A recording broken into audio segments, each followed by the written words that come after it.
អត្ថបទស្ដាប់បទបង្ហាញអំពីផលិតផលចម្លាក់ថ្មកែវថ្មកែវមានប្រភពមកពីភ្នំតាសៃភ្នំយ៉ននិងភ្នំស្ពងស្ថិតនៅក្នុងជួរភ្នំក្រវាញក្នុងខេត្តពោធិ៍សាត់ដែលនៅក្នុងប្រទេសកម្ពុជាមានតែតំបន់នេះទេមានថ្មកែវស្អាតជាងគេហើយក៏ជាកន្លែងផលិតនៅសម្ភារៈតាំងលម្អធ្វើអំពីថ្មកែវច្រើនជាងគេផងដែរទន្ទឹមនឹងភាពល្បីល្បាញនេះដែរ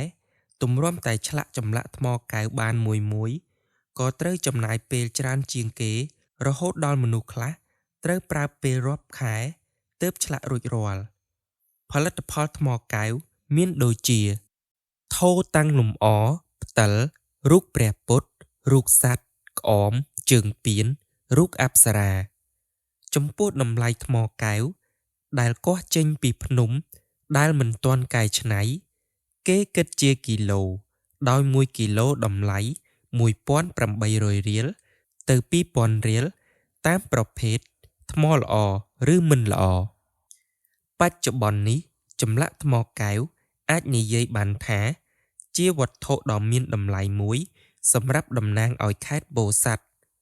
ព្រោះមានតែនៅក្នុងខេត្តនេះទេដែលគេល្បីមានថ្មកែវស្អាតជាងគេសូម្បីតែបងប្អូននៅកម្ពុជាក្រោមនិងនៅដល់សហរដ្ឋអាមេរិកក៏នៅតែឡើងមកទិញថ្មកែវនេះសម្រាប់យកទៅដាក់នៅវត្តអារាមរៀងរាល់ឆ្នាំផងដែរក្រុមការងាររបស់លោកតាកែតកុនៅកន្លែងធ្វើរូបចម្លាក់ថ្មកែវធំជាងគេក្នុងខេត្តពោធិ៍សាត់បានរៀបរាប់ថាឥឡូវមានគេទិញផលិតផលច្រើនដែរហើយសូម្បីតែបងប្អូននៅអាមេរិកក៏ពួកគាត់មកទិញរហូតដែរជាពិសេសអ្នកនៅកម្ពុជាក្រោមតែងតែតាក់ទងទិញរហូតរៀងរាល់ឆ្នាំមានអ្នកខ្លះគេទិញយកទៅលក់តាមខេត្តនានាដែលមានតំបន់ទេសចរដូចជាខេត្តសៀមរាបព្រះសីហនុជាដើម